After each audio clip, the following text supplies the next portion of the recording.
우리 같이 하나님께 기도드리겠습니다.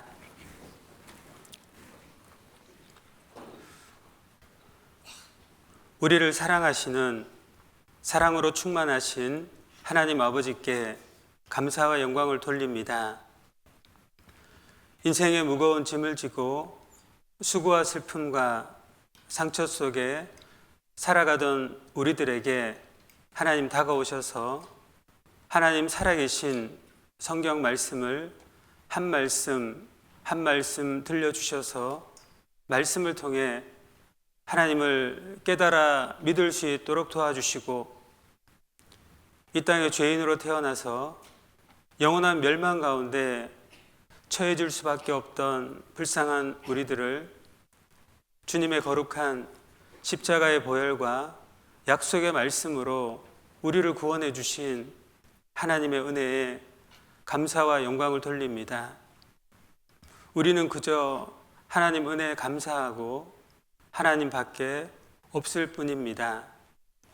우리의 남은 생에 하나님 앞에 분명하고 하나님 앞에 바쳐진 삶을 살도록 도와주시옵소서. 우리의 모든 인생의 짐 이제는 십자가 아래 내어놓고 주님이 매달리신 십자가를 바라보며 그 위에 있는 하늘의 소망을 두며 살아가도록 도와주시옵소서. 주님이 우리를 구원하기 위해서 거룩한 보혈을 흘려주셔서 우리의 마음과 뼛속에 새겨져 있는 것처럼 이제는 주님의 그 보혈의 말씀이 내 마음에 다가와서 그 말씀으로 교훈해 주시고 그 말씀으로 책망해 주시며 그 말씀과 함께 주님의 역사 가운데 주님의 뜻 이루어가도록 도와주시옵소서. 주님 피로 사신 형제 자매들과 같은 시대에 같은 교회에서 같은 마음을 가지며 살 수 있게 해주신 은혜에 감사를 드립니다. 형제 자매를 더욱 사랑하고 더욱 주님의 한 지체가 되어서 주님의 귀한 뜻을 하나된 마음으로 이루어가도록 도와주시고, 그 가운데 하늘을 더욱 바라보고 하나님이 주시는 하늘 기쁨 더욱 만끽할 수 있도록 도와주시옵소서. 이제 2019년 우리가 과연 그리스도인으로 살아왔는지 지난 삶을 돌아보도록 인도해 주시고, 2020년에는 구원의 즐거움으로 자원하는 심령으로 하나님의 용사가 되어서 주님의 귀한 복음을 증가하며 사랑을 나누는 우리가 더욱 되도록 도와주시옵소서. 이 시간 온전히 하나님께만 모든 것을 부탁드리며 우리를 사랑하시는 예수님의 이름으로 감사하며 기도드렸습니다. 아멘. 성경 말씀 찾아보시겠습니다. 성경은 빌레몬서 말씀입니다. 신약 성경 350쪽 빌레몬서 말씀. 빌레몬서는 히브리서 앞에 있습니다.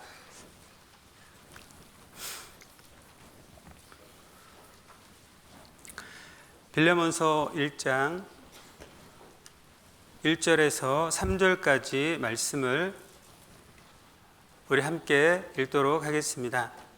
그리스도 예수를 위하여 갇힌 자 된 바울과 및 형제 디모데는 우리의 사랑을 받는 자요 동역자인 빌레몬과 및 자매 아비아와 및 우리 함께 군사된 아키포와 내 집에 있는 교회에게 편지하노니, 하나님 우리 아버지와 주 예수 그리스도로조차 은혜와 평강이 너에게 있을지어다. 오늘은 빌레몬서 성경 말씀을 함께 배워보도록 하겠습니다. 이 빌레몬서 서신 안에는 3명의 주인공이 등장합니다. 바울, 빌레몬, 오네시모, 이렇게 3사람이 등장하는데, 빌레몬은 사도 바울이 소아시아에 전도 여행을 할 때 골로새 지역에서 구원을 받은 형제입니다. 그리고 그에게는 종이 있었는데 그 종의 이름이 오네시모라는 종입니다. 그런데 이 오네시모가 빌레몬 주인의 것을 훔치고 도망을 치게 됩니다. 그래서 로마로 달아나는데 그 로마에서 이제 사도 바울을 만나서 하나님 말씀으로 구원을 받고 그 오네시모는 도망친 노예이지만 이제 하나님과 교회와 복음을 위해서 살기로 맹세한 자였습니다. 그래서 이 바울은 골로새 지역에 있는 형제 자매들에게 오네시모를 이렇게 소개합니다. 그는 너에게서 온 사람이다.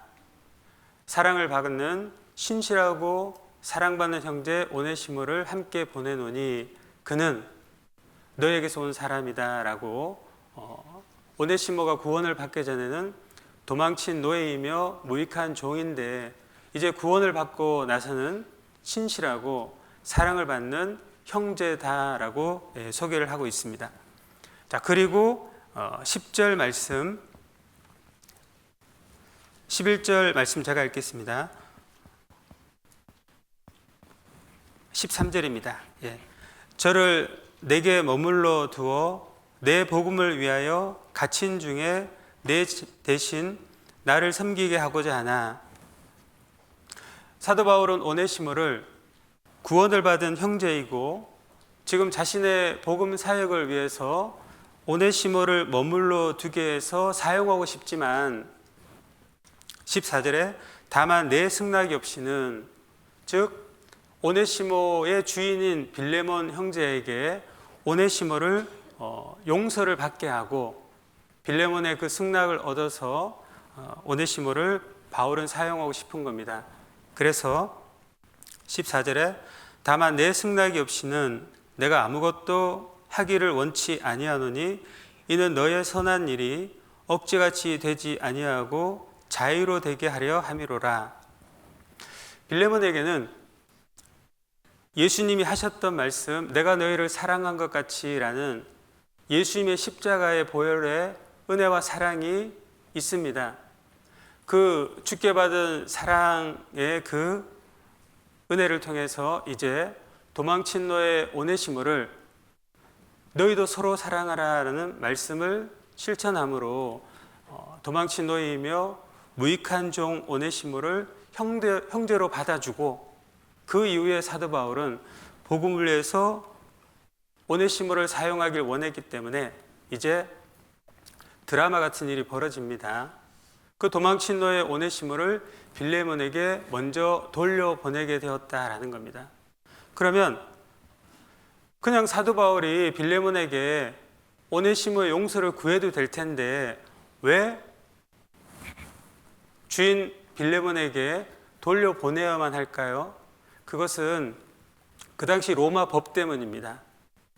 로마 법은 노예는 주인의 임의대로 할 수 있습니다. 죽여도 되고 살려도 되고, 하물며 오네시모는 주인의 것을 훔치고 도망쳤기 때문에 빌레몬 입장에서 그 도망친 노예를 죽여도 되고 감옥에 가도 되고 손발을 자를 수도 있습니다. 그 당시 노예는 아무런 법적인 보호가 없었습니다. 또 도망친 노예를 보호하고 있는 자들도 법적인 제재를 물어야 했기 때문에 사도 바울은 오네시모를 비록 형제지만 합법적으로 빌레몬에게 주님의 사랑으로 용서를 받은 뒤 사용하길 원했다라는 겁니다. 그래서 오네시모를 돌려보냅니다. 자, 그러면 빌레몬과 오네시모가 이제 만나게 되는데 그들의 각각의 입장에서 생각해 보면 빌레몬은 지금 도망친 노예를 용서해야 됩니다. 형제로 받아주어야 됩니다. 마치 조선시대에 우리 대감마님이 마당새와 살았는데 마당새가 대감마님 주인의 것을 훔치고 한양으로 달아났는데 그 마당새가 구원을 받고 대감마님 집에 돌아갔는데 마당새가 이제 대감마님한테 형제님이라고 부르는 겁니다. 대감마님 마당새에게 그래요 형제님이라고 부르면 안 되지 않습니까? 그 당시 로마 법과 사회 관습은 그것을 허락지 않았기 때문에 이제 빌레몬 입장에서는 오네시모를 용서하는 것이 쉬운 일일까요? 어려운 일일까요? 어려운 일입니다. 대감마님이 마당새를 형제로 받아줘야 되기 때문에 그리고 그 당시 주인에게서 가장 그 재산의 가치 중에 1위가 집이라고 했습니다. 두 번째는 마차이고, 세 번째는 마차를 끄는 말이고, 네 번째는 농사를 짓는 황소이고, 다섯 번째는 집 안에 있는 집기류입니다. 그럼 노예는 어떤 재산 가치에 속해져 있냐? 집기류와 같은 재산 가치였다는 겁니다. 우리가 집안에서 그릇을 하나 깨트려도 마음을 그렇게 아파하진 않지 않습니까? 노예 한 명 죽여도 아무런 문제가 되지 않았습니다. 자, 그를 빌레몬은 형제로 받아 주어야 하는 입장이고, 오네시모는 지금 노예이면서 도망을 쳤거든요. 무익한 종입니다. 그리고 그는 주인의 것을 훔치고 달아났기 때문에 인간적으로도 빌레몬 앞에 서서 형제님이라 부를 수 없는 입장이고, 그 주인의 처분에 따를 수밖에 없는 상황입니다. 자, 이런 상황 속에서 오네시모는 자기 주인에게 돌아가기 너무 힘들어했겠죠. 그래서 그를 위해서 사도 바울은 펜을 들고 빌레몬에게 보내는 개인적인 서신 한 장을 기록하는데, 그 서신이 무엇이라고요? 빌레몬서라는 성경 말씀입니다. 자, 그러면 결과적으로 어떻게 되었을까요? 결과적으로는 빌레몬이 오네시모를 용서하는 그런 내용이 기록되어져 있는데, 이 빌레몬서에는 빌레몬이 오네시모를 주님의 그 사랑으로 용서하는 자가 되었고, 오네시모는 예수 그리스도에게 그 죄에 대한 용서도 받고, 또 사람에게서도 최고의 용서를 받은 용서의 최대 수혜자가 되고, 사도 바울은 그것을 중재한 분이 되었다라는 겁니다. 자, 그래서 이제 사도 바울의 이 개인적인 서신을 통해서 빌레몬과 오네시모는 사도 바울과 함께 이 성경의 세 명의 주인공이 되었습니다. 우리는 이 성경을 통해서 우리가 교훈 받을 수 있는 것은, 우리에게도 예수 그리스도께서 내가 너희를 사랑한 것 같이라는 그 사랑과 용서와 그 은혜의 강물이 있습니다. 그것이 내 안에 넘쳐납니다. 그런데 이 사랑을 이제 하나님은 너희도 서로 사랑하라 라고 형제 자매를 주었습니다. 그 형제 자매에게 이 사랑을 무한 사랑, 무한 용서를 실천함으로 말미암아 사랑은 물처럼 넘쳐납니다.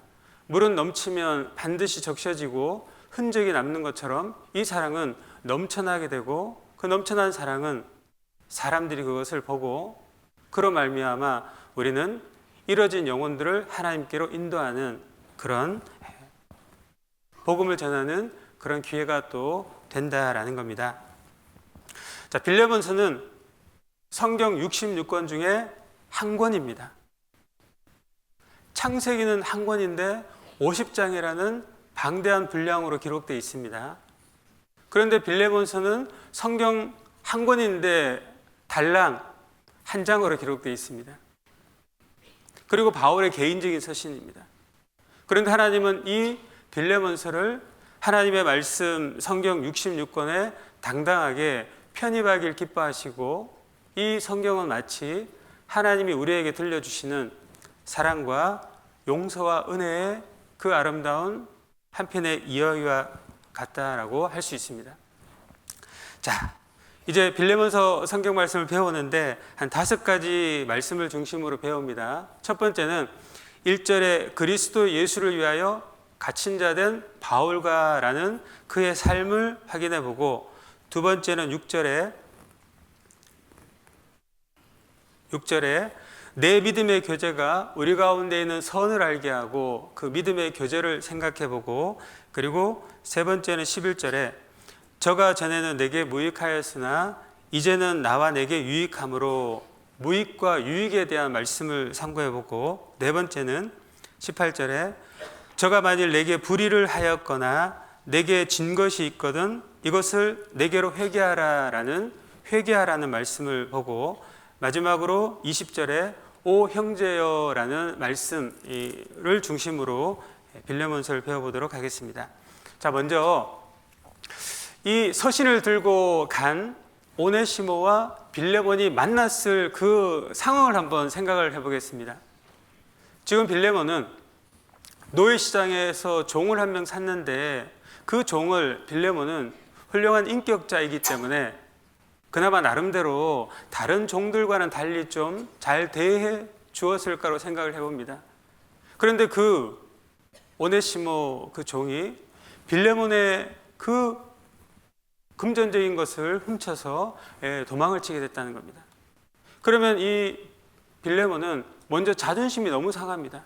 내가 이렇게 잘 대해줬는데 돌아오는 결과가 집안의 집기류와 같은 그 가치였던 노예가 나의 것을 훔치고 도망을 갔고, 그래서 이 빌레몬은 또 주변 사람들도 그렇게 험담을 했겠죠. 종 한 명 잘못 사서 이런 낭패를 또 당하고 종 관리를 어떻게 했냐라는 그런 주변의 어떤 말도 들을 수 있고, 그래서 속에는 분노가 치밀어 오르는 상태입니다. 이 오네시모를 어떻게 잡아서 족을 칠까 이렇게 생각할 수도 있습니다. 자, 그렇게 마음을 가지고 있는데 오네시모가 자발적으로 주인에게 다가오는 겁니다. 그리고 주인 앞에 와서 무릎을 꿇고 두 손을 모으며 슬피 울며 온몸을 부들부들 떨고 그 용서를 구하고 있습니다. 이제 빌레몬은 도망친 노예 오네시모에게 어떤 말, 어떤 액션을 분노로 취하려고 하는데 오네시모가 무언가를 하나 꺼내미는데 그것이 빌레몬은 그것을 받아보고 펼쳐보니까 사도 바울의 서신인 겁니다. 순간 많은 생각들이 교차됐겠죠. 그래서 일단 진정을 하고 사도 바울의 이 편지를 읽게 되었다는 겁니다. 자, 그 읽는 첫 번째 그 1절이 이러하다는 겁니다. 그리스도 예수를 위하여 갇힌 자 된 바울과 라고 이 편지가 시작되는 겁니다. 물론 사도 바울이 갇힌 자가 되었다라는 것은 법적으로 구속되어 로마 감옥 중에 갇혀 있었습니다. 그래서 손과 발은 사슬에 묶여 있어서 자유를 제한받던 그런 상태였습니다. 그런데 사도 바울은 자신이 지금 감옥 중에 육신이 갇혀 있다라는 이 사실을 강조하기 위해서 서신 서두에 이것을 기록했을까요? 사도 바울은 감옥에 갇혀 있으면서 기록한 그 서신이 빌레몬서, 빌립보서, 에베소서, 골로새서 이 네 편의 이 옥중 서신서들은 감옥에 절대 갇혀 있지 않았고 주 성령과 함께 바울의 마음을 하나님의 말씀을 담아 주변 사람들에게 전해졌습니다. 그 당시 많은 불신자들을 하나님께로 인도하고 그 당시 그리스도인들과 지금 우리들에게도 생활의 권면을 주고 하늘을 더욱 소망하게 하며 주께로 인도하고 있습니다. 자, 그래서 사도 바울이 육신이 감옥에 갇혀 있다라는 것을 강조하기 위해서 그리스도 예수를 위하여 갇힌 자 된 바울과라고 쓴 것이 아니라 2절에 보면 제가 읽겠습니다. 및 자매 아비아와 및 우리와 함께 군사된 아키뽀와 내 집에 있는 교회에게 편지하노니, 즉 그리스도 예수를 위하여 갇힌 자 된 바울의 편지가 그 도망친 노예 오네시모를 빌레몬에게 용서하게끔 만든 편지였다라는 것을 말씀하고 있는 겁니다. 그러면 그의 편지가 어떻게 빌레몬으로 하여금 도망친 노예 오네시모를 용서했게 했을까요? 빌레몬에게 지금 사도 바울은 그리스도 예수를 위하여 갇힌 자 된 바울의 삶의 이야기를 들려주고 있는 겁니다. 사도 바울은 그리스도 은혜에 사로잡힌 자의 삶을 살았고 그에게는 예수 그리스도의 십자가가 직접 눈으로 보진 못했지만 더욱더 강하게 몸과 마음에 있던 자였습니다. 그래서 사도 바울은 자기 십자가를 넉넉하게 충실히 진 자였으며 그는 항상 그 십자가를 바라보면서 예수님이 120대에 채찍 맞은 그 흔적을 내가 그리스도의 흔적을 가졌노라 라는 삶을 산 자이며, 그리고 바울은 예수님이 옆구리에 창이 찔리셨을 때 그 창자국이 자신의 심장에 와닿아 내가 그리스도 예수의 심장으로 사는 자라고 고백하고, 그리고 예수님께서 가시면류관 쓰셨을 때 사도 바울은 자신의 머리에 주님이 계시고 주님이 자신의 주인이고 하나님이 자기의 전부이고 자신의 모든 삶의 우선이 하나님께 있었던 삶을 살았고, 예수님이 십자가에 양손 양발에 대못이 박혀 매달려 있을 때 예수님을 못 박았던 망치 소리가 자신의 귓전에 항상 남아있는, 그리하여 그의 모든 삶의 모습이 하나님의 말씀이 되었고, 그리함으로 말미암아 그의 남은 생애는 오직 복음의 빚진 자, 자기가 살 이유와 목적은 이 복음을 전하는 그 빚진 자의 삶을 살면서 나의 달려갈 길과 주 예수께 받은 사명, 곧 하나님의 은혜의 복음 증가한 일을 마치려 하면은 나의 생명을 조금 더 귀한 것으로 여기지 아니하노라 는 삶이 사도 바울이 그리스도 예수를 위하여 갇힌 자의 삶을 산 그 이야기라는 겁니다. 그 이야기를 빌레몬에게 들려주어서 이제 3절에 하나님 우리 아버지와 주 예수 그리스도로 조차 은혜와 평강이 너에게 있을지어다. 이제 빌레몬 내면에 있는 주께 받은 사랑, 내가 너희를 사랑한 것 같이 그 사랑이 빌레몬 마음속에 은혜의 강물로 흐르고 있습니다. 용서가 밑바닥에 그 사랑 가운데 있습니다. 그래서 무익한 종 오네시모를 용서함으로 말미암아 이제 사도 바울과 빌레몬과 오네시모가 또 내 집에 있는 교회 골로새 교회 형제 자매들이 다 함께 그 은혜와 사랑을 맛보고 평강이 있기를 원하는 마음으로 이 서신을 기록하고 서두에 이 말씀을 기록했다라는 겁니다. 자, 그래서 사도 바울은 그리스도 예수를 위하여 갇힌 자 된 삶을 살았는데 사도 바울이 갇힌 이유가 뭘까요? 그리스도 예수를 위해서 갇혔다는 겁니다. 그러면 사도 바울 서신 14권 중에 자신이 갇힌 자가 되었다, 묶인 자가 되었다라는 말씀이 36번 나온답니다. 그런데 이 빌레몬서 한 장에는 갇혀있다, 묶여있다라는 그 뜻 단어가 5번 나옵니다. 분명히 빌레몬에게 또 우리에게 자신이 갇힌 자가 되었다라는 것을 강조하고 그것은 그리스도 예수를 위한 갇힌 자의 삶이다라고 이렇게 말씀해 주는 겁니다. 그러면 사도 바울이 갇혔다라는 것을 강조하는 것은 그전에는 자유롭게 살았다는 뜻이죠. 사도 바울은 구원받기 전에 자유롭게 살았고 구원을 받은 이후에는 갇혀 있다는 겁니다. 그래서 우리는 구원받기 전에는 우리도 동일하게 자유롭게 살았습니다. 구원을 받은 이후에는 사도 바울처럼 갇힌 자의 삶을 살아야 되는 것이 우리 삶의 목적이고 내가 이 세상에 존재하고 있는 이유임을 우리가 교훈 받을 수 있습니다. 자, 여기를 접어두시고 빌레몬서 3장 말씀을 보겠습니다. 빌레몬서 3장 말씀. 빌립보서 3장입니다. 네.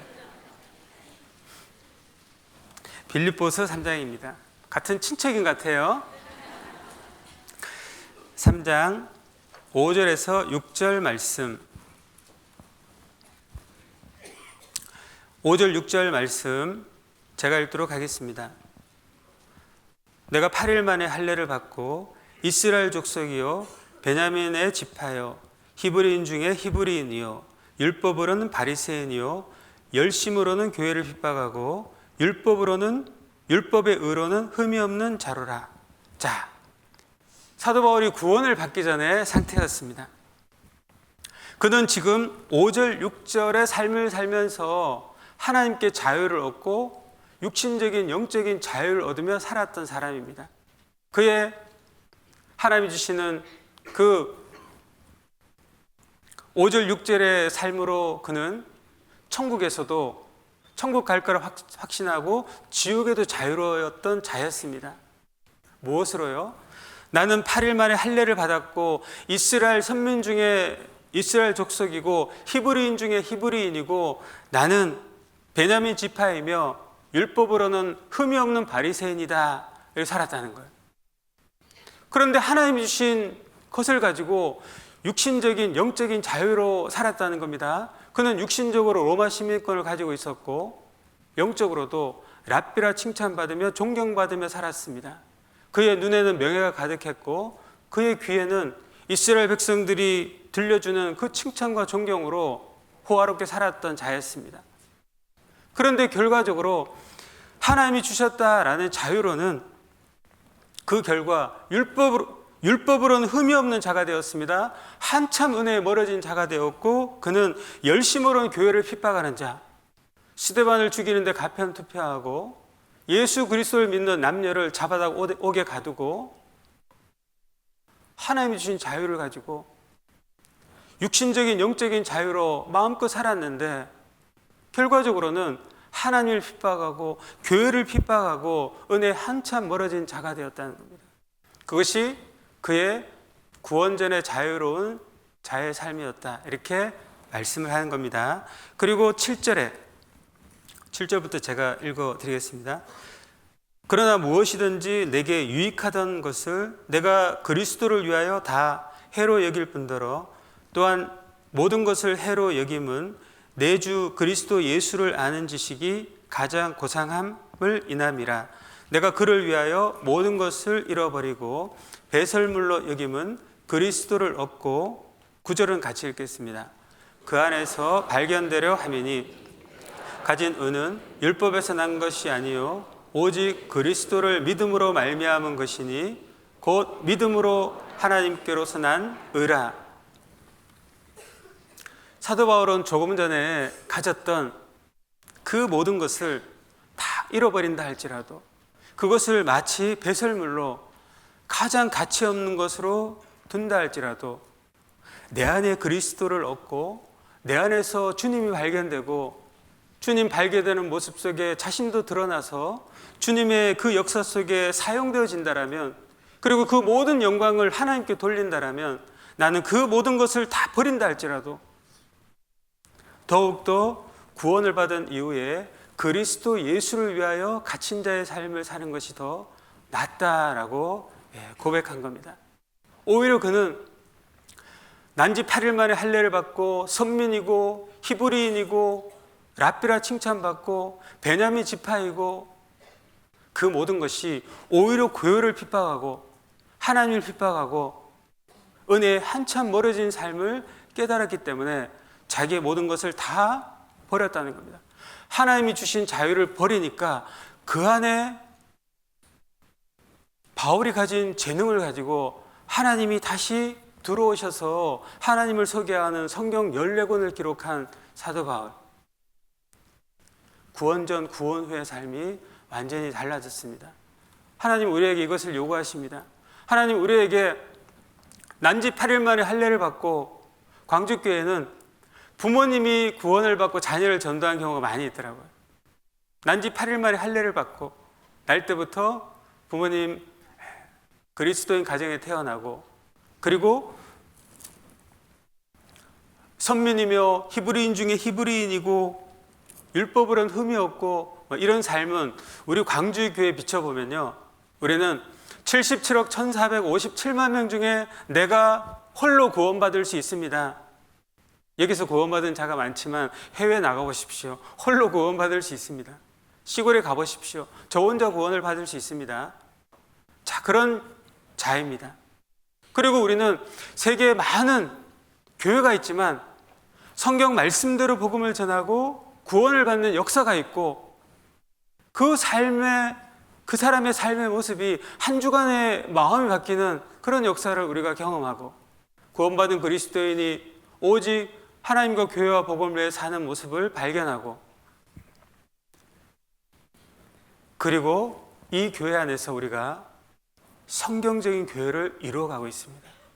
저는 초대교회 이후부터 우리 교회까지 과연 하나님 말씀을 말씀대로 전하며 구원의 역사가 있고 성경적인 교회가 정말 몇 대였는가라고 생각해 보면 우리도 그 중에 하나라는 것을 자부합니다. 자, 그런 상태에서 또 우리에게 하나님이 자유를 주었습니다. 나의 재능, 나의 물질, 나의 시간, 나의 마음, 나의 건강, 나의 형제 자매들, 이 모든 것을 다 주셨습니다. 그런데 이 모습 안에서 그리스도를 얻고 그 안에서 주님이 발견되지 않는다면 내가 가진 자유는 하나님 앞에 어떤 의미가 있겠습니까? 오직 내 안에 주님이 서게 되고 나를 통해서 하나님이 역사하시고 하나님이 나를 통해서 기뻐하시고 나는 그것을 잠잘 때 일어날 때 그것을 더욱더 기억하고 감사함으로 내 삶을 이루어가는 그런 모습을 살지 않는다면 우리는 오히려 내가 가진 자유로 교회를 핍박하고 은혜 한참 멀어진 삶을 살 수도 있음을 바울은 말씀하고 있는 겁니다. 그리스도 예수를 위하여 갇힌 자의 삶의 이야기가 이제는 내 모든 것을 다 잃어버린다 할지라도, 좀 외람된 말씀입니다. 내 건강을 잃어버린다 할지라도, 하지만 그 건강치 못한 상태에서 주님이 소개되고 내 안에 주님이 발견되고 더욱더 말씀을 사랑하고 더욱더 우리는 교회밖에 없고 형제 자매밖에 없다라면 그분이 최고의 삶을 살지 않겠습니까? 내가 혹시 사업을 실패하고 가난에 처해 모든 물질을 잃을지라도 그 안에서 더욱더 수요 말씀을 사랑하고 주일 말씀을 사랑하고 그전에 시간 없어 말씀을 못 들었지만 그전에 시간 없어 모임을 못 갔지만 가난에 처해지니 내가 갈 때는 교회밖에 없더라, 모임밖에 없고 말씀밖에 없더라. 그게 훨씬 더 하나님 보시기에 나은 삶이지 않겠습니까? 그래서 우리는 내 모든 것을 다 잃어버리고 내 모든 것을 다 버려버린다 할지라도 그리스도 예수를 위하여 갇힌 자의 삶을 산다면, 즉 그리스도의 은혜에 사로잡힌 자, 예수님의 십자가를 나도 지고 가는 자, 그로 말미암아 주님의 120대의 채찍의 흔적을 내 몸의 흔적을 가졌노라 라고 할 수 있는 자, 그리고 주님의 그 양손 양발의 대못을 박았던 망치 소리가 이제 하나님의 말씀과 함께 들려오고 그 사랑으로 내 마음에 심겨지고, 그리고 예수님의 옆구리에 창이 찔리셨을 때 그 창자국이 내 심장에 와닿아 내가 그리스도의 심장을 가진 자라고 자부하고, 예수님 머리에 가시 멸령을 치셨을 때 이제 내 머리에 주님이 계시고 교회가 계시고 이 시대에 하나님이 요구하시는 가장 참된 그리스도의 모습 중에 하나인 순종하는 삶을 교회와 말씀 가운데 살아가는 자가 될 때 우리는 복음의 빚을 지고 이 복음을 어찌하든지 전하기 위해서 몸부림치고 이 복음을 전하기 위해서 더 말씀으로 깨어있고 이 복음을 전하기 위해서 어찌하든지 형제자매를 사랑해서 내 기도 부탁을 중보 기도로 해주길 원하고, 그런 모습 속에서 주님은 나타나길 원하고, 그래서 그 안에 내가 발견되고 나의 달려갈 길과 주 예수께 받은 사명, 곧 하나님의 은혜의 복음 증가하는 일을 마치려 하면은 나의 생명을 조금 더 귀한 것으로 여기지 않노라는 삶의 모습이 그리스도 예수를 위하여 갇힌 자의 삶의 모습이다라는 것을 바울은 우리에게 말씀해 주고 있습니다. 다시 빌레몬서 말씀으로 돌아가 보겠습니다. 빌레몬서 말씀 1절 말씀 제가 읽겠습니다. 그리스도 예수를 위하여 갇힌 자된 바울과 및 형제 디모데는 우리의 사랑을 받는 자여 동역자인 빌레몬과 그리스도 예수를 위하여 갇힌 자의 삶의 이야기를 빌레몬에게 들려주고 이제 묻는 겁니다. 나는 이런 삶을 살았는데 빌레몬 자네에게 그리스도 예수를 위하여 갇힌 자의 삶의 모습은 무엇입니까? 무엇이 예수 그리스도의 은혜에 보답하고 무엇이 예수 그리스도가 메어주신 자기 십자가를 지고 살아가는 삶입니까? 그것은 바로 지금 로마 법으로 세상 관습으로 허용치 않는 이 오네시모를 사랑하고 용서하는 것이 바로 그 길입니다 라고 말하는 겁니다. 더욱더 빌레몬 당신은 예수 그리스도의 사랑을 받은 우리 사도 바울과 디모데와 실라와 이런 동역자들에게 특별한 사랑을 빌레몬은 받고 있으며, 그리고 사도 바울과 동역자와 같은 복음에 빚진 삶을 살아가는 동역자가 아닙니까? 주께 받은 사랑, 보답하는 길, 주와 함께 동역하며 복음을 전하는 삶의 모습은 그것은 바로 오네시모를 무한 사랑, 무한 용서하는 것입니다 라고 말씀하는 겁니다. 그리고 바울은 빌레몬에게 자네의 구원을 한번 생각해 보게, 그리스도 예수를 위하여 갇힌 자 된 나 바울이 골로새 지역에 가서 복음을 전해주지 않았다면 자네는 어찌 구원을 받았겠는가.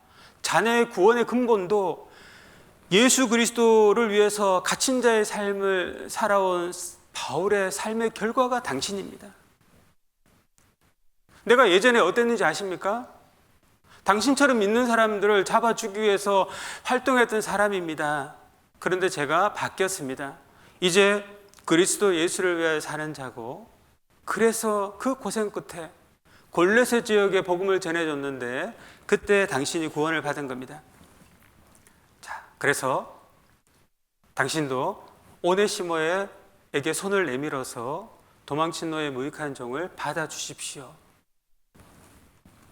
바울은 자신의 삶의 이야기를 빌레몬에게 편지를 써서 그 편지를 통해서 말씀 앞에 세우고 은혜를 회상케 해서 오네시모를 용서케 했다라는 것을 우리가 알 수 있습니다. 자, 우리의 교훈도 마찬가지입니다.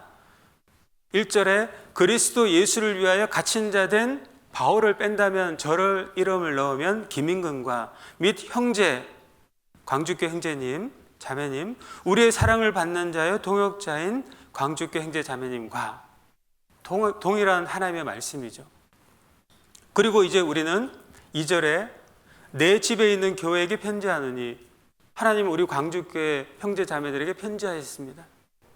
우리는 내 개인적으로 주께 받은 사랑, 내가 너희를 사랑한 것 같이라는 사랑이 나의 내면에, 용서와 은혜가 나의 내면에 있습니다.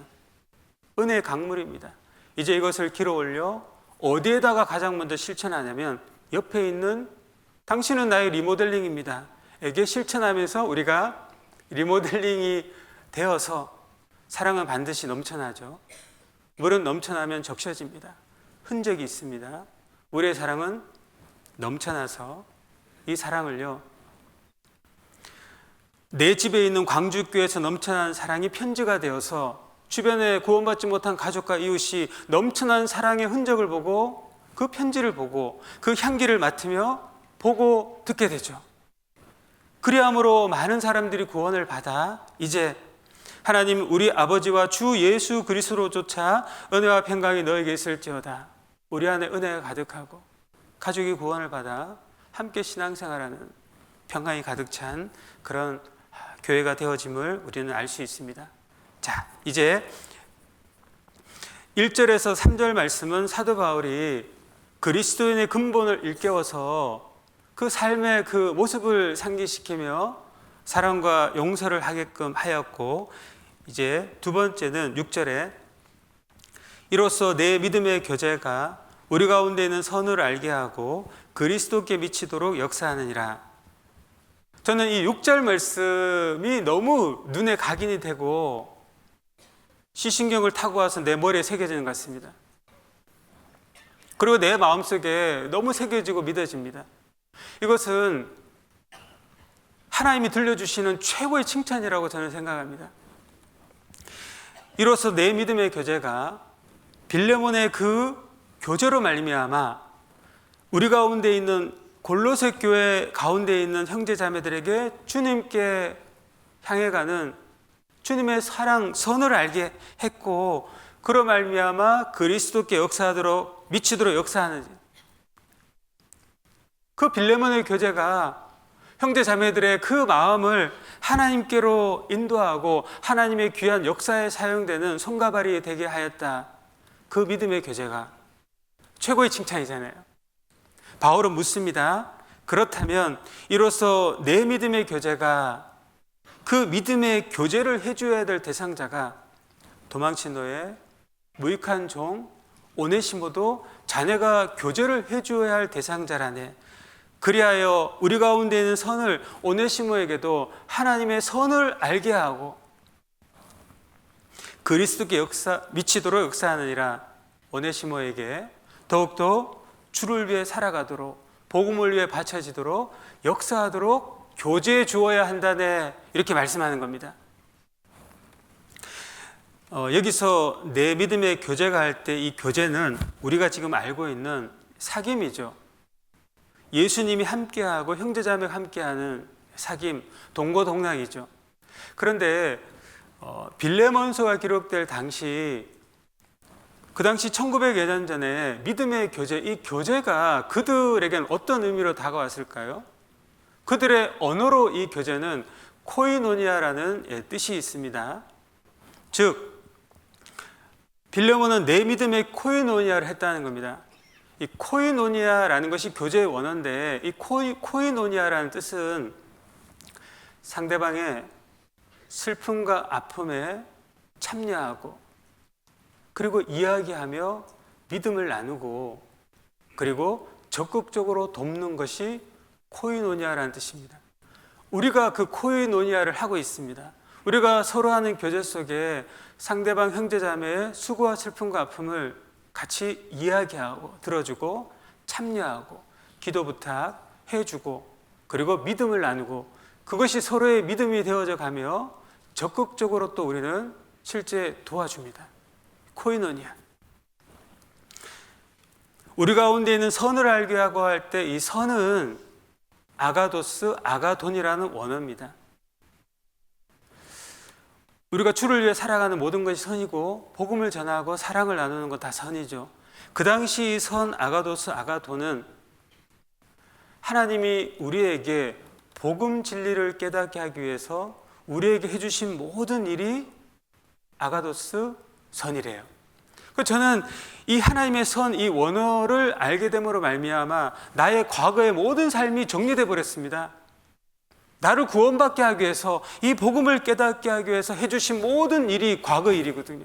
그래서 나는 지금의 가정에서 지금의 부모님을 만나고 형제를 만나고, 그때 학교를 졸업하고 친구들, 그리고 가난과 그리고 어떤 어려움들, 그것이 다 나를 구원해 주기 위한 하나님의 선이었다라고 하니 나의 과거의 모든 것이 청산이 되고, 그리고 미래의 삶도 여전히 나는 가난하고 육신의 질병이 있고 마음이 아프고 또 교회 안에서 어려움을 겪는다 할지라도 그것도 하나님이 교회 가운데 붙어 있으라는, 하나님의 복음만을 증거하며 살라는 하나님의 선이었라고 말씀하십니다.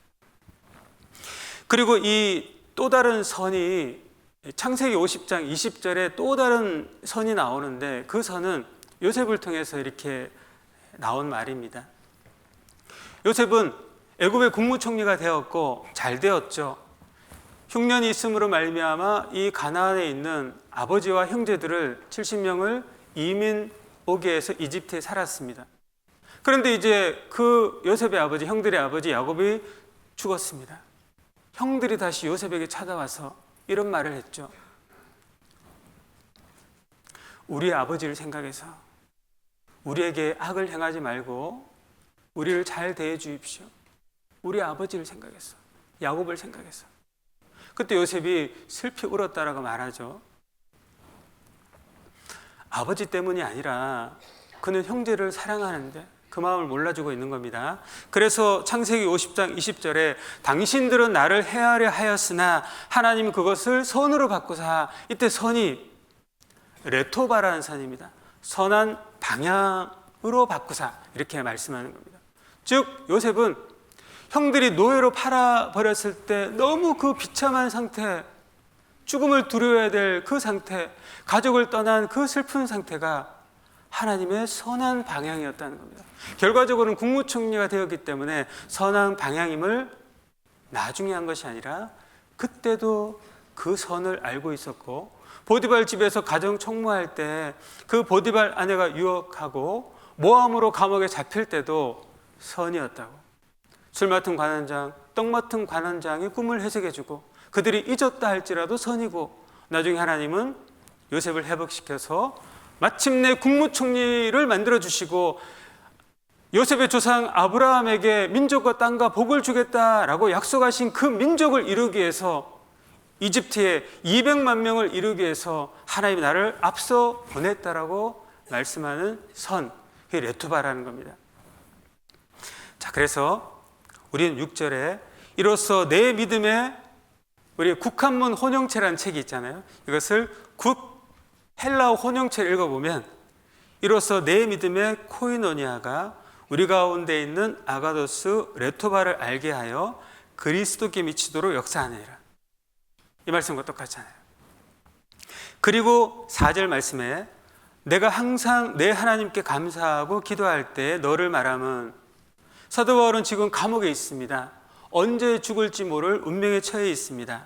그때 감옥 안에서도 너를 말함은 어떻게? 하나님께 감사함으로, 하나님께 기도함으로 당신을 말하고 있네. 그러면 자네도 오네시모를 말하면서 하나님께 감사하고 오네시모를 언급하면서 그 용서와 사랑에 기도를 해주어야 하는 것이라네. 5절에 주 예수와 및 모든 성도에 대한 내 사랑과 믿음이 있음을 들음이니 자네는 주 예수 그리스도를 사랑하고 골로새 교회 모든 성도를 사랑하지 않는가? 오네시모도 그 모든 성도 중에 한 사람이라네. 오네시모를 무한 사랑, 무한 용서했다라는 것을, 그것은 자네의 믿음이었다는 것을 내가 감옥 중에 들음이니 듣기를 원한다네. 이렇게 말씀하는 겁니다. 우리도 하나님 우리에게 듣고자 하는 게 있습니다. 우리는 이미 구원을 받기 전에는 구원을 받았다라는 걸 듣고자 하십니다. 구원을 받은 이후에는 믿음을 들음이니 어떤 믿음요? 모든 성도에 대한 내 사랑과 모든 성도를 사랑하는 사랑, 그것은 주께 받은 사랑의 강물이 있고 은혜와 용서의 강물이 있고 그것을 실천하라고 내 옆에 형제자매를 두셨고 너희도 서로 사랑하라 라는 그 사랑을 실천할 때 그것을 하나님이 들으신다. 그것은 모든 성도다라고 말씀하십니다. 내게 상처 준 성도, 내게 함부로 말한 성도, 나를 못마땅하게 생각하는 성도, 내가 몇 년째 용서하지 못하는 성도, 그 성도가 저쪽에 앉으면 나는 가장 멀리 있는 이쪽에 앉는 성도, 그분이 구역 모임 오면, 그분이 저 모임에 오면 마음이 언짢은 성도, 모든 성도에 대한 내 사랑과 그것은 믿음이었다는 것을 하나님이 듣기를 원하신다. 하나님이 들어서 우리에게 무엇을 해주시려고요? 보라, 내가 속히 오리니 내가 줄 상이 내게 있어 각 사람이 그의 일한 대로 갚아주리라. 우리가 구원받은 이후에 하나님께 받을 상이 무엇이 있겠습니까? 형제자매와 사랑하는 상, 이 사랑을 합력해서 복음을 전하는 상, 그것을 위해서 우리가 또 교회당을 리모델링하고 또 오늘 다 같이 청소하고 다 사랑과 복음을 실천하기 위한 그런 모든 준비 과정이잖아요. 그래서 우리의 사랑은 지금 내 안에서 좀 확산이 돼야 됩니다. 초대교회 때 예수님을 따라다니며 교제했던 12명의 사도들, 예수님 죽고 다 흩어졌습니다. 11명 남았죠. 예수님 부활하시고 그들이 구원을 받았습니다. 그 구원을 받고 그들의 교제가 이제 맏대아가 추가되어서 12명이 되고 이제 마가의 다락방에서 120명이 되고 커지고 있죠. 이제 오순절 성령 강림 사건으로 베드로의 설교를 통해서 3,000명이 구원을 받아 성도가 3,120명이 되고 그 이후에 나면서부터 안진뱅이 된 자의 이적을 본 사람들에게 하나님의 그 말씀을 베드로가 전할 때 5,000명이 구원을 받고 8,120명이 되었습니다. 그런데 이제 그리스도인의 핍박이 일어나서 사도들 외에는 주변에 다 흩어져 버렸잖아요. 사도 바울의 죽음을 보고 울면서 흩어졌잖아요. 그런데 그 흩어진 자들이 다시 그곳에서 하나님 말씀을 전하고 그들의 삶의 모습을 주변 이웃들에게 보여주고 많은 사람들이 구원을 받아 큰 기쁨이 있더라. 그리고 오직 성령이 너희에게 임하시면 너희가 권능을 받고 예루살렘과 온 유대와 사마리아와 땅끝까지 복음이 전해진 11명에서 12명, 120명, 3,120명, 8,120명에서 지금 복음이 전해져서 우리에게 왔잖아요. 이 복음이 지금 우리는 또 다시 반대로 세계로 땅끝까지 복음을 전하고 있잖아요.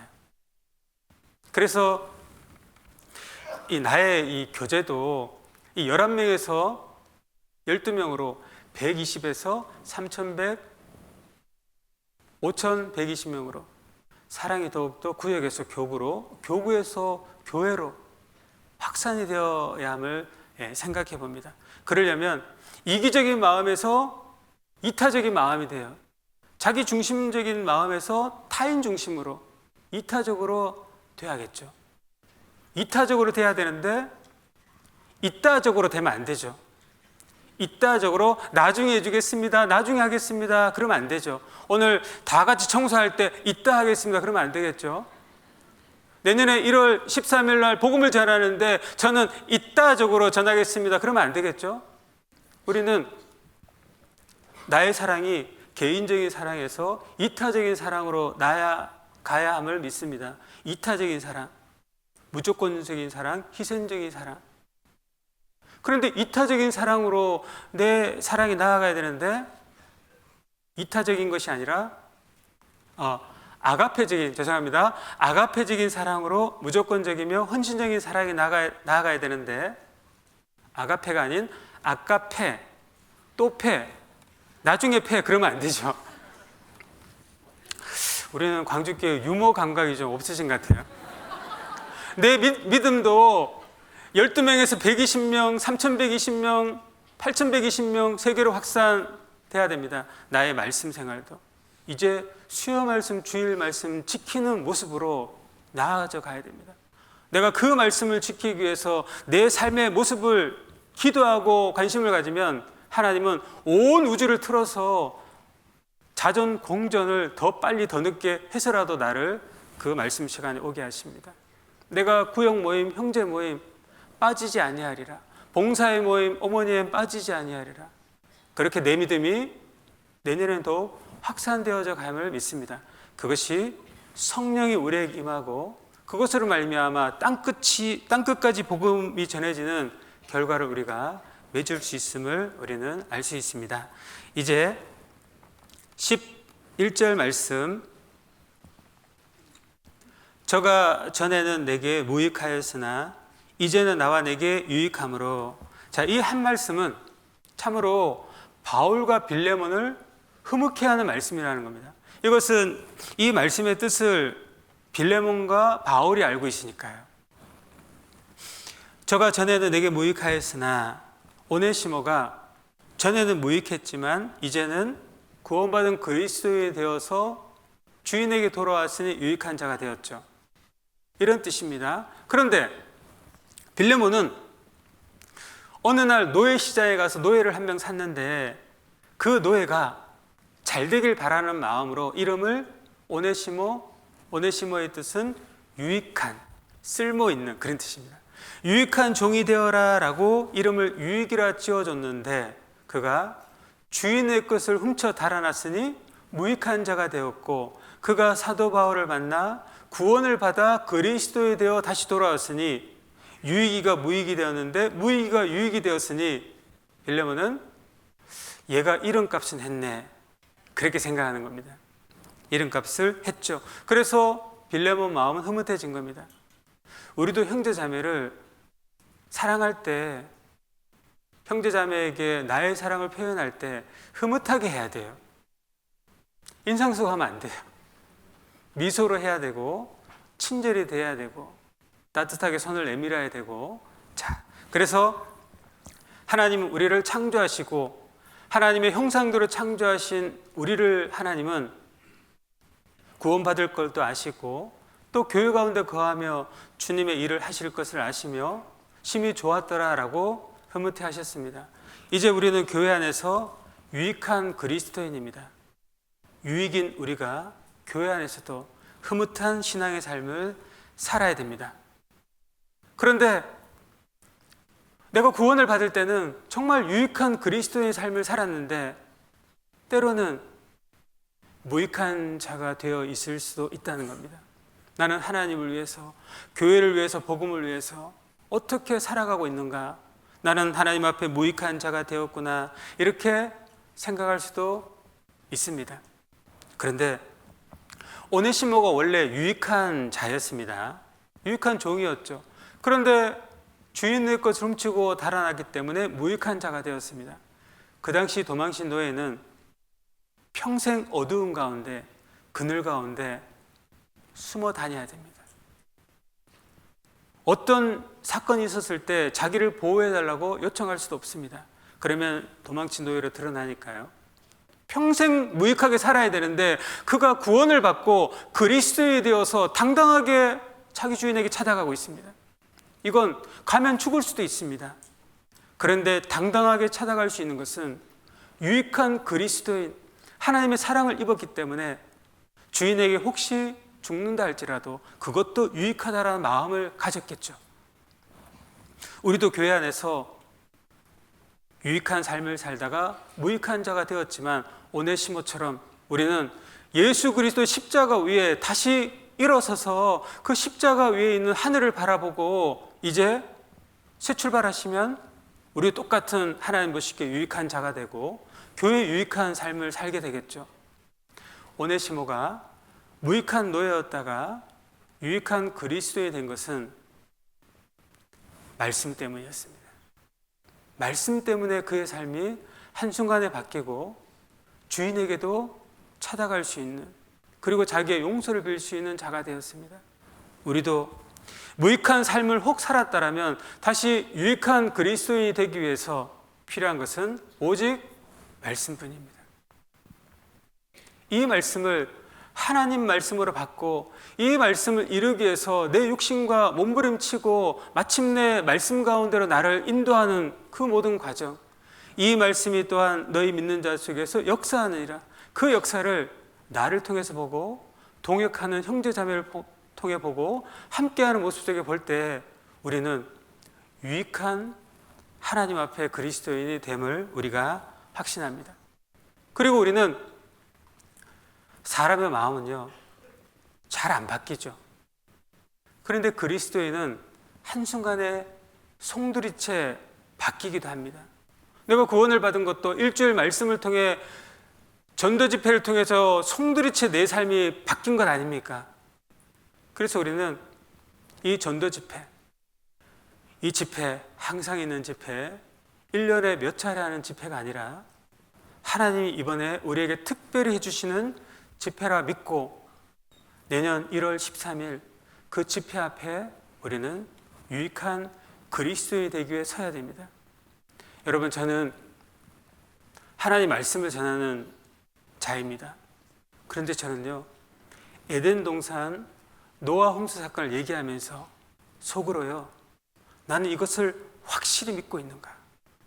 정말 이것을 내가 의심한다라면 나의 구원과 내 모든 삶이 부정되는데 나는 과연 이 에덴 동산과 노아 홍수와 이스라엘 역사를 확실히 믿고 있는가? 그래서 내가 확실히 전하고 있는가? 생각해 봅니다. 물론 저는 확실히 믿고 있습니다. 확실히 믿고 있는 삶의 모습을 보니 정말 내가 이걸 에덴 동산 노아 홍수를 이스라엘 민족 역사 미래 666의 그 세상 확실히 얘기하면서 조금 있으면 주님 만나고 내 인생의 황금비는 천국이고 그곳이 나의 본 인생인데 이 땅에서는 마치 애벌레고 천국은 마치 호랑나비와 같은 삶이고, 그런데 나는 정말 에덴 동산 노아 홍수 사건 이스라엘 역사를 지식적으로 내 주변 사람들에게 확실히 전하며 분노하고 있는가? 이것을 하나님의 사랑을 담아서 확실한 것을 말씀을 전하고 내 삶의 모습으로 보여주고 있는가? 그 속에 나의 무익한 모습이 발견되니 저는 다시 성경 강연할 때 에덴 동산 노아 방주를 더 확실하게 얘기하리라, 그런 마음 가지거든요. 그러면 이번 1월 13일 집회하는 것이 우리가 연례 행사로 집회하는 것이 아니고 내가 유익한 삶을 살지만 다시 한번 성경 강연의 말씀을 통해 내 구원을 확신하고 내가 나중에 공중들림 당해서 천국에서 하나님 앞에 설 모습을 확신한다라면 우리는 이 집회를 위해서 기도하고 이 집회를 위해서 최선을 다해야 됨을 우리는 믿습니다. 그리고 주님의 십자가 보혈을 통해서 내가 다시 유익한 내 삶이, 내 신앙이 송두리째 다시 한번 바뀌어보는 경험을 또 해야 됨을 우리는 생각해 봅니다. 그래서 우리는 집회를 준비하셔야 됩니다. 여러분, 대강당에 들어가 보셨습니까? 저는 깜짝 놀랐습니다. 눈이 그래서 우리 잠자리가 눈이 그렇게 됐다잖아요.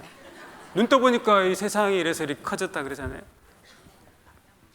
오늘 꼭 쓸고 닦으며 먼지를 마셔서 슬퍼하지 마시고, 내가 닦은 이 자리에 내가 세상에서 가장 존귀하고 사랑하는 분들을 모신다라고 생각하고 집회를 준비했으면 좋겠습니다.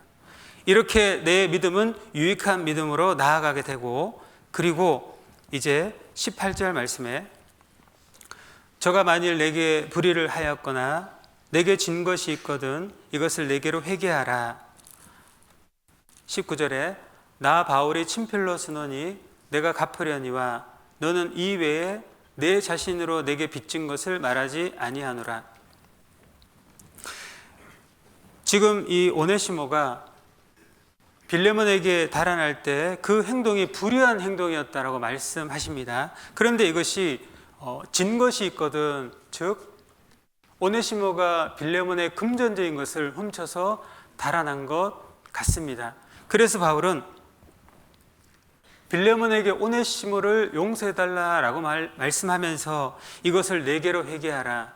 즉 빌레몬 자네가 오네시모를 1절부터 17절까지 말씀을 들으면서도 용서하지 못하는 것이 돈 때문이라면 내가 그것을 해결해 주겠네. 사도 바울은 감옥 중에 있습니다. 돈을 벌어놓은 것도 없습니다. 그 감옥에 나오면 앞으로 벌어서 갚아줄 테니 자네는 오네시모를 용서해 주길 바라네 라고 말씀을 하십니다.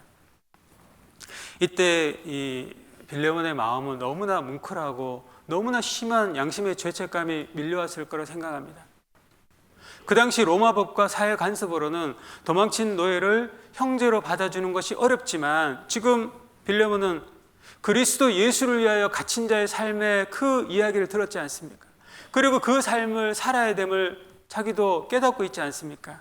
그리고 빌레몬의 믿음의 교제가 골로새 교회 형제 자매들에게 선을 알게 하고 하나님의 역사에 사용되게 한 그 사랑을 가진 자라고 지금 칭찬을 들었지 않습니까? 그리고 자녀가 이름 지어진 오네시모가 무익한 자가 되었지만 구원을 받고 돌아왔고 그 구원을 받을 때 죄를 깨달아야 하는데 그 죄 중에 당신에게 훔쳐간 그 금전적인 죄가 그 당시 얼마나 그의 마음속에 있었겠습니까?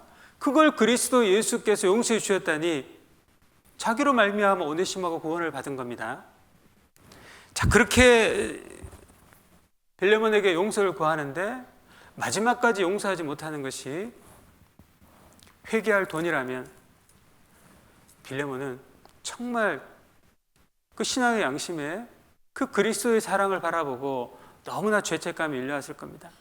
그리고 바울은 다시 한번 거기다가 더 못질을 합니다.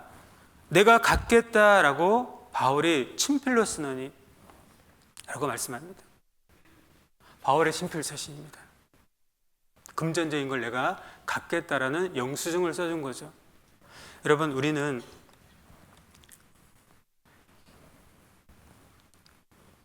하나님의 친필 서신으로 구원을 받았습니다.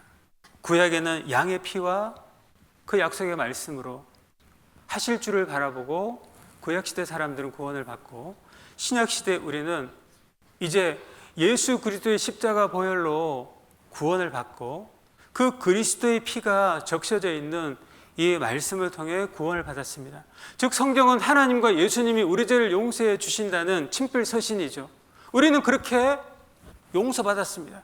금전적으로 훔친 것 용서받았고, 부모님께 불효한 것 용서받았고, 모든 잘못된 말과 행동들, 거짓말 다 용서받았습니다. 내가 너희를 사랑한 것 같이 용서를 받았습니다. 너희도 서로 사랑하라. 이제 이 성경은 앞으로 우리가 형제 자매들에게 사랑을 실천해야 될 하나님 말씀입니다. 서로 사랑하라는 친필 서신입니다. 내 형제, 내 자매를 무한 사랑, 무한 용서하라는 친필서신입니다. 사랑의 관점으로 이 성경을 보면 다 그 사랑이 내 마음에 너무나 새겨지는 말씀이 되고, 복음을 전하라는 말씀으로 생각해 보면 이제 당장 여기를 뛰쳐나가서 시골에 있는 부모님에게 달려가고 싶은, 전도하고 싶은 마음을 가지게 하는 말씀이죠. 친필서신. 하나님이 내가 손해난 것, 상처받고 마음 아프고 슬프고 그것을 또 갚아주겠다라고. 너희는 먼저 형제 자매를 무한 사랑하고 무한 용서하라고 말씀하십니다. 그리고 바울은 19절 마지막 부분에 너는 이외에 내 자신으로 내게 빚진 것을 내가 말하지 아니하노라. 이 빌레몬은 사도 바울에게 복음의 빚을 졌거든요. 그로 말미암아 구원을 받았거든요. 사도 바울은 자신이 빌레몬에게 복음을 전해준 것, 그것을 빌레몬이 빚으로 여기겠다라는 마음을 또 안겨준 거죠. 우리도 복음의 빚진 자잖아요. 사랑의 빚진 자, 형제자매 사랑의 빚진 자. 그것을 갚는 길이 무엇입니까? 사랑이라는 겁니다. 그러면 이 교회의 사랑은 넘쳐나고 하나님의 친필서신은 우리가 전하는 그 사랑을 통해 가족과 이웃이 그 사랑을 보고 마침내 1월 13일 하나님 말씀 친필서신으로 구원을 받고 우리는 모두 그들을 인도하는 과정 속에 있으면서 행복해하고 오늘 쓸고 닦을 수 있고. 다섯 번째, 오 형제여 라고 이제 마무리합니다. 이제 빌레몬에게 바울은 말합니다. 20절에 보면 오 형제여 옆에 무슨 표시가 있어요? 성경 원문에는 이게 그 느낌표가 있는지 모르겠습니다. 여기 있잖아요. 다른 데도 이 표시가 있는지는 제가 모르겠어요. 읽으면서 찾아보는데도 발견하지 못했는데 우리 성경에는 분명히 있습니다.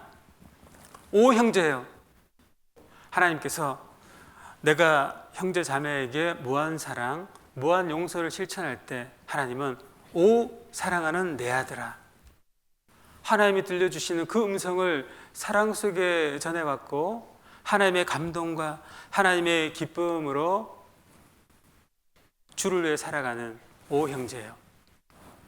그리고 기쁨을 얻게 하고 하나님을 기쁘시게 하는 삶의 모습이 형제자매를 사랑하고 용서하는 것, 하나님이 기뻐하시고 우리도 기쁨이 가득하고 또 평안을 얻게 하라. 그것이 교회 안에서 평안이 되고 하나님은 평안 속에서 당신을 증거하십니다. 평안 속에서 하나님을 소개하길 원하십니다. 하나님은 사랑이시라. 그리고 순종함을 확신하느니 무한 사랑과 무한 용서는 하나님이 이 시대에 우리에게 요구하시는 순종이다 하는 겁니다. 그것이 더욱더 믿음이 되어서 교회 안에서 전해지는 그런 모든 질서, 모든 말씀들 순종함으로 하나님께 더욱더 나아가고 이제 22절에 오직 너는 나를 위하여 처소를 예비하라. 이것이 사랑에 쌓여서 복음을 전해준 모든 것들이 쌓여서 하나님 앞에 갔을 때 열고우려는 처소를 받고 칭찬과 영광과 존귀를 얻는 우리가 된다. 이렇게 말씀하십니다. 전라남도 어느 가정에서요. 그 가정은 매우 가난한 가정이었는데 그 가정에 10살 먹은 아이가 한센병에 걸린 겁니다. 그래서 이 어머니는 이 아이를 가정에서 치료를 하면서 보호하자라고 말하는데 아버지는 죽은 자식이라 생각하자라며 그 10살 먹은 사내 아이를 소록도에 보내게 됩니다. 말은 보내는 거지만 부모가 자식을 버린 것이죠. 그리고 세월이 많이 지나면서 어머니는 시름시름 앓다가 돌아가시게 되고 그 아버지는 더욱더 가난해지고 육신의 병도 얻어서 그렇게 하루하루 살아가고 있는 상태였습니다. 그런데 어느 날 농협에서 할아버지께 전화가 와서 할아버지 통장에 돈이 송금되었으니 찾아가십시오라고 연락이 왔습니다. 그런 부분으로 성공을 한 것 같습니다. 그리고 옛날이니까 그렇게 또 알려준 것 같아요. 그 할아버지는 농협에 가서 일단 그 돈을 찾았습니다. 지금 너무 몸이 아프고 궁색하니까 돈이 필요했습니다. 그래서 출처를 불문하고 찾아서 썼습니다. 그런데 그 돈이 매달 입금이 되는 겁니다. 할아버지는 계속 모른 척 그 아버지는 돈을 사용하고 병도 낫고 가정의 살림도 조금 넉넉해졌습니다. 그런데 이제 이 아버지는 계속 돈을 받자니 양심이 있죠. 누가 내게 돈을 보내는지를 확인하고 싶었던 겁니다. 그래서 농협에 가서 출처를 좀 물어보니 안 가르쳐 주는 겁니다. 법으로 안 가르쳐 주는 것이 맞죠. 그런데 계속 물어보니 할아버지에게 송금된 돈이 소록도에서 붙여진 것만 알게 되었습니다. 그래서 할아버지는 무작정 배를 타고 그 돈이 송금된 농협 지점에 찾아갔습니다. 그 지점을 찾아가서 문을 열고 들어가려고 하는데 그 문에 그 유리거울 안으로 은행 창구가 보이는데 거기 서 있는 한 중년 남자를 보게 된 겁니다. 순간적으로 그 중년 남자가 40대쯤인데 30년이라는 세월이 지났으니까 내 아들이구나 라는 것을 직감했습니다. 순간 아버지는 하늘이 노랗게 되고 등에는 식은땀이 흐르고 손발이 후들후들 떨리며 차마 그 아들을 보지 못하고 뒷걸음질 쳐 도망을 하려고 하고 있습니다. 그때 그 아들도 은행 창구에서 아버지를 보게 된 겁니다. 그래서 이 아들이 뛰쳐나가는 겁니다. 아버지는 한참 도망가는데 늙은 노인께서 얼마나 빨리 달려가겠습니까? 이제 아들이 더욱더 다가가면서 뒤도 돌아보지 않는 그 아버지에게 이런 말을 합니다. 아버지라고 부릅니다. 그 아버지라 부르는 한마디에 이 아버지는 30년 동안 잊고 있었던 아들, 죽은 줄만 생각했던 그 아들 음성에서 아버지라는 목소리가 들릴 때 발걸음을 멈춰 서게 하고 조금 있어 그 아들과 만나 재회를 하게 됩니다. 너무나 심한 죄책감은 있었지만 아들을 다시 만난 기쁨으로 그것이 희석될 어떤 것이고 이제 감정을 차분히 가라앉고 아버지가 두 가지를 아들에게 물었습니다. 아들아, 나는 너를 병들었다 버렸는데 너는 병든 아버지를 받아주니? 라고 물었던 겁니다. 아들이 하는 말, 아버지가 내가 병들어서 소록도 섬에 버린 것 저 알고 있습니다. 그때 너무나 두려웠고 슬프고 부모님을 원망하기까지 했습니다. 하지만 나는 소록도에서 주님을 만났습니다. 그 주님은 나를 받아주시고 주님이 나를 십자가에서 내 죄를 다 용서해 주셨습니다. 자, 그 아들이 구원을 영원한 속죄를 받았는지는 정확히 알 수 없지만 주님의 사랑을 받아 그 사랑을 이제 아버지에게 무한 사랑, 무한 용서를 실천한 건 사실이기에 우리는 그것을 깊이 생각해 보았으면 좋겠습니다. 아버지는 나를 버렸지만 주님은 나를 무한 사랑, 무한 용서로 병든 나를 받아주셨기 때문에 그 사랑이 내 안에 있기 때문에 저도 나를 버린 아버지를 용서할 수 있습니다. 그리고 저는 소록도에서 좋은 환경 속에서 좋은 환경과 이 치료를 잘 받아서 이제 몸도 나아서 직장에도 취직하고 가정도 이루었습니다. 아버지가 나를 버렸지만 내가 소록도에서 너무 잘 됐습니다. 그래서 저는 아버지를 원망하지 않습니다. 이렇게 말했습니다. 우리가 형제자매를 무한 사랑하고 무한 용서하는 것은 우리가 주께 받은 사랑이기 때문입니다. 주님께 무한 사랑, 무한 용서를 받고 지금도 그러한 삶을 살고 있기 때문에 나도 내 형제, 내 자매를 무한 사랑, 무한 용서 할 수 있는 것이고 또 우리는 교회라는 좋은 환경 속에 살고 있습니다. 제가 만약에 구원을 받지 않고 살고 있다면 아마 소천했을 것 같은데요. 구원을 받지 않고 살고 있었다면 내 가정은 어떻게 되었을까? 나의 육신의 건강은 나는 교회라는 좋은 환경 속에서 섬김받고 대접받고 때로는 왕자라 공주라 부름도 받고 이리 들었다 저리 들었다 나왔다 사랑을 받았습니다.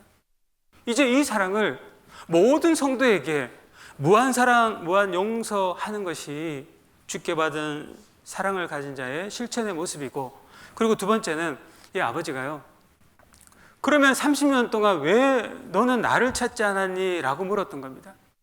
아들이 하는 말, 아버지는 나를 10살 때 버리고 30년 동안 죽은 줄 믿고 있었습니다. 나를 버린 상처 때문에 엄마도 죽었습니다. 그런데 제가 당장 아버지에게 나타난다면 엄마를 죽인 그 죄책감과 자식을 버렸다는 그 죄책감에 남은 생에 아버지 얼마나 슬프게 살아가겠습니까? 저한테는 보고 웃는다 할지라도 아버지 마음속에는 얼마나 슬픔이 있고 아픔이 있겠습니까? 저는 아버지를 먼발치해서 보는 것만으로도 만족했습니다. 저는 아버지에게 나타나면 아버지가 더 슬퍼할까 봐 저보다 아버지를 더 사랑했습니다. 그래서 아버지를 용서할 수 있고 찾지 않은 겁니다. 우리가 형제자매를 무한 사랑, 무한 용서할 수 있는 것은